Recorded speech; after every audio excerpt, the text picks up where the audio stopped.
Quería una relación abierta, aunque estábamos a punto de casarnos. Lo sabía. Sabía lo que significaba. Y sabía lo que arriesgaba.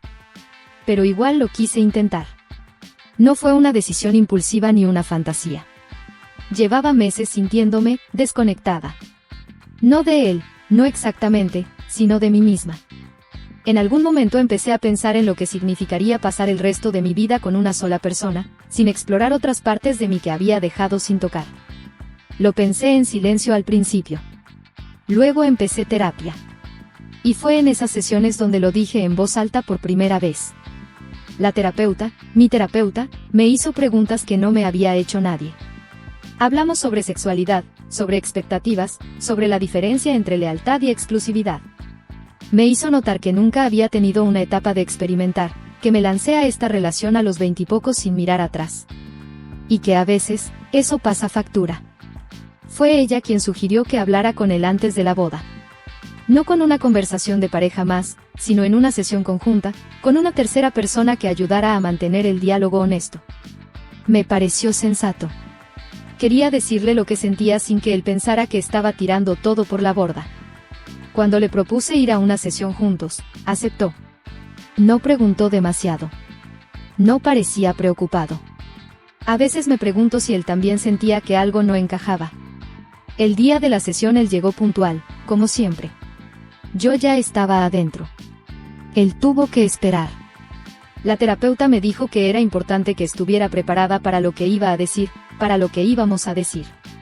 Habíamos repasado cómo plantearlo con cuidado, cómo usar lenguaje claro, cómo validar sus emociones sin minimizar lo que yo deseaba. Cuando entró, lo saludamos.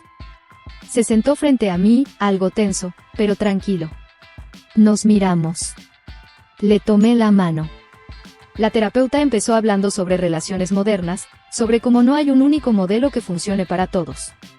Y ahí lo dije, quería abrir la relación. No quería engañarlo ni hacer nada a escondidas. Quería sinceridad, quería explorar, pero también quería seguir con él. Él no reaccionó. No gritó. No preguntó. Nada. Solo nos dejó hablar. Le dijimos que esto no era una ruptura, que era una propuesta, una alternativa, un punto de partida. Pero entonces hizo una sola pregunta, si la terapeuta estaba licenciada. Ahí supe que algo no iba bien. Ella dijo que sí. Y él simplemente dijo que ya no nos íbamos a casar, que ya no quería seguir en una relación, y se fue. Así. Sin gritos. Sin drama. Solo una línea final como un portazo silencioso. No volví a verlo después de eso. Canceló todo, la boda, el préstamo de la casa, cualquier cosa que nos uniera financieramente o legalmente. Me bloqueó. Bloqueó a mi hermano. A mi mejor amiga. A cualquiera que pudiera intentar hablar con él. Empecé a escribirle. No por desesperación, o no al principio, sino porque sentía que se había ido sin entender lo que quería decir. Que me había borrado como si nada. Como si 5 años no significaran nada. Le mandé mensajes, le mandé un diario con mis pensamientos, le pedí que leyera lo que había estado escribiendo durante meses. Nunca respondió. Después supe que había grabado la sesión. Nunca me lo dijo. Me pareció extraño, pero también entendí por qué. Tal vez no confiaba en mí, o tal vez no confiaba en la terapeuta.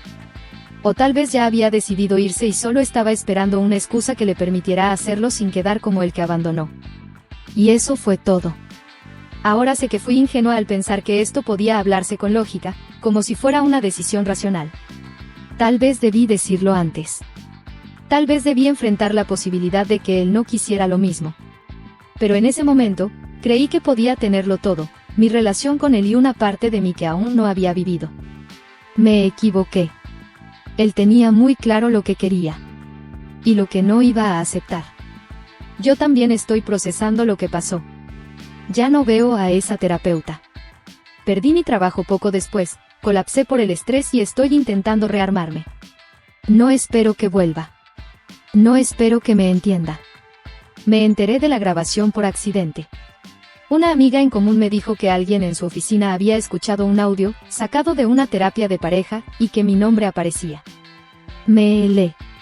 Al principio pensé que era una exageración, un rumor más de tantos que circulaban desde que se canceló la boda, pero no. Él había grabado toda la sesión sin avisarme. Sin avisarnos. No fue el contenido lo que me perturbó, yo estuve ahí, lo viví, sino que lo conservara, lo compartiera, lo convirtiera en algo público. Que tomara un momento íntimo y lo transformara en una prueba contra mí. Y peor aún, contra la terapeuta, a quien yo había llevado a ese espacio con la intención, quizás ingenua, de tener una conversación honesta antes de casarnos. Busqué asesoría. No sabía si era legal grabar una sesión sin consentimiento. Dependía del estado. En el nuestro, aparentemente, lo era, al menos si una de las partes lo autorizaba. Técnicamente, él no hizo nada ilegal. Éticamente, ya es otro tema. Hablé con la terapeuta. Cuando le conté que la grabación circulaba, cambió el tono. Me dijo que ella sospechaba algo desde el momento en que él entró, pero que no tenía cómo comprobarlo. Me pidió disculpas. No por lo que dijo, sino por haber permitido que algo tan importante se saliera de control. Le pregunté si podía reportarlo. Me dijo que no sabía a quién. Entonces fui yo quien empezó a tomar notas. Llamé a la clínica. Solicité una copia del expediente. Me dijeron que solo podía pedirlo relacionado conmigo. La terapeuta me envió un correo resumiendo nuestras sesiones y reiterando que la idea de explorar una estructura no monógama fue mía, no suya. Lo cual es cierto, aunque no del todo. Fue un tema que surgió en terapia, sí, pero ella lo empujó más de lo que esperaba. Nunca me obligó, pero a veces sentía que tenía que justificarme con ella cada vez que dudaba. No estoy diciendo que me lavaron el cerebro. Tampoco soy idiota. Pero sí siento que se rompió algo en ese proceso. Como si mis dudas se convirtieran en agenda. Como si mis inseguridades fueran empujadas hacia una solución demasiado concreta. Una que, claramente, no estaba hecha para nosotros. Pensé en presentar una queja. No contra él. Contra ella. Porque aunque él fue quien grabó, quien canceló, quien se fue, ella fue la profesional. La que debía mediar. Y no lo hizo. Dejó que ese espacio se convirtiera en un teatro. Nos habló en plural, como si fuéramos un proyecto común. Nosotros pensamos, nosotros queremos, esto será difícil con él. No, ella, no, tú, sino un nosotros, que me incluía a mí y a ella en algo que nunca supe si entendía del todo. La carta de queja aún está en borrador. No sé si la enviaré. No por miedo. Por agotamiento. Mientras tanto, él no responde. Me bloqueó de todo. Sus amigos también. Su hermano, con quien solía llevarme bien, me escribió solo una vez: espero que encuentres lo que estás buscando. Lo que estoy buscando, honestamente, no lo tengo tan claro. Solo sé que esto, como pasó, no era lo que quería. El viernes pasado, sus padres me llamaron. No supe si atender. Me temblaban las manos. No era la primera vez que intentaban mediar, pero sí la primera en la que me pedían que fuera a su casa. Me dijeron que querían entender mejor lo que pasó.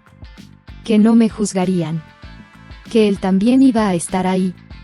Tuve que pensarlo mucho. No sabía si era una trampa, una emboscada, una escena de juicio familiar, pero fui. Quizá porque aún me quedaban palabras que decir. O quizá porque nadie me había dado nunca la oportunidad de explicarme cara a cara desde que todo estalló. Fui temprano, con el diario en la mochila. Uno que había empezado antes de terapia, donde anotaba lo que sentía, lo que me costaba decir, lo que pensaba de nosotros. No era una defensa. Era un testimonio. Algo real. Algo que esperaba que, si no justificaba, al menos diera contexto. Cuando llegué, su auto ya estaba estacionado. También el de su hermana. Respiré hondo. Caminé hasta la puerta. Su mamá me abrió. Me abrazó. No con calidez, pero tampoco con rechazo. Con ese tipo de abrazo formal que dice vamos a intentar mantener esto civilizado. Él no bajó. Esperé unos minutos en la sala. Hablamos poco. Su padre preguntó cómo estaba. Le dije que no bien, pero que agradecía la oportunidad. Entonces bajó. Vestido como siempre, sobrio, silencioso, medido. No me miró al principio. Me senté. Pedí permiso para hablarle a solas antes de sentarnos todos. Lo dudó. Su hermana intervino, déjala hablar. No perdes nada. Salimos al jardín. Me costó encontrar palabras. No porque no supiera qué decir, sino porque no quería suplicar. Ya había pasado esa etapa. Solo quería cerrar algo. O intentar hacerlo. Le dije que sabía de la grabación. Que no iba a discutir su legalidad, ni a culparlo por cancelarlo todo. Que entendía su dolor, aunque no lo compartiera del todo. Que lo que más me dolía no era que se fuera, sino que nos deshumanizara en el proceso. Que me volviera un personaje en una historia donde él era la víctima perfecta y yo, el monstruo con agenda. Sacó el celular. No grabó. Solo lo sostuvo, como si fuera un escudo. Le tendí el diario. No es para convencerte de nada. Solo para que leas cómo llegamos hasta aquí. Si es que alguna vez te importa. Lo tomó. No dijo nada. No quería que fuera así, le dije. No quería una boda basada en silencios.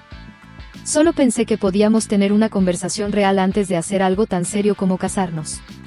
Me equivoqué en cómo la organicé, en la persona que elegí para ayudar. Pero no fue una trampa. Nunca fue eso. Él finalmente me miró. No creo que seas malvada, dijo. Solo creo que no sabías lo que querías. Y yo no iba a quedarme a averiguarlo mientras armabas tu camino acostándote con otros. Tragué saliva. No respondí. Volvimos a la casa. Ya no había mucho más que decir. Me quedé unos minutos, saludé a sus padres, les agradecí y me fui. Esa fue la última vez que lo vi. No hubo respuesta después de esa tarde. No un mensaje. No una llamada. Ni siquiera una palabra sobre si leyó el diario o lo tiró a la basura. No esperaba reconciliación, pero sí una señal de que, al menos, se entendió algo. Una línea. Un cierre real. Pero no llegó. Y eso fue todo. La terapeuta fue denunciada formalmente. Me enteré por una notificación breve del colegio profesional, donde se me solicitaba confirmar si quería declarar en una investigación en curso. Dije que sí. No porque quisiera venganza. Solo porque, en el fondo, entendí demasiado tarde que también yo había sido manipulada. Que alguien usó mis inseguridades como palanca, no para ayudarme, sino para empujarme hacia una idea que jamás me habría surgido por cuenta propia. No justifico nada. Ni cómo lo propuse. Ni el momento. Ni la manera. Pero ya no voy a cargar sola con toda la narrativa de lo que pasó. Después de la reunión en su casa, renuncié por completo a intentar recuperarlo. Ya no se trataba de amor. Se trataba de dignidad. No respondí más a su hermano, ni a su mejor amigo, que al parecer sabían más de la grabación de lo que yo esperaba. No quise justificarme en grupos donde ya era la ex que arruinó todo. Sabía que no ganaba nada intentando limpiar mi imagen con gente que solo había visto una cara de la historia. Volví a casa de mis padres por un tiempo. Empecé a ver a otra terapeuta, esta vez elegida por mí y con referencias claras. El trabajo emocional más duro fue darme cuenta de que, en el fondo, nunca me sentí igual a él. Que admirarlo tanto se convirtió en querer agradarle todo el tiempo. Y que parte de esa idea de nivelar el campo de juego venía, no de justicia, sino de vergüenza. A veces me despierto pensando qué habría pasado si le hablaba directamente desde el principio. Si, en lugar de ir con la terapeuta, me sentaba con él en la cocina, sin escenario, sin discursos ensayados, y le decía, tengo miedo de que esto no sea suficiente para ti. Tengo miedo de no ser suficiente. Tal vez me habría abrazado. O tal vez se habría ido igual. Pero al menos la conversación habría sido nuestra. Aún no sé si leyó el diario. Nunca me lo dijo. Y no tengo intención de preguntárselo. Lo último que supe de él fue a través de una amiga en común que me escribió por error. Me dijo que él estaba bien, que parecía tranquilo, que estaba más flaco. Nada más.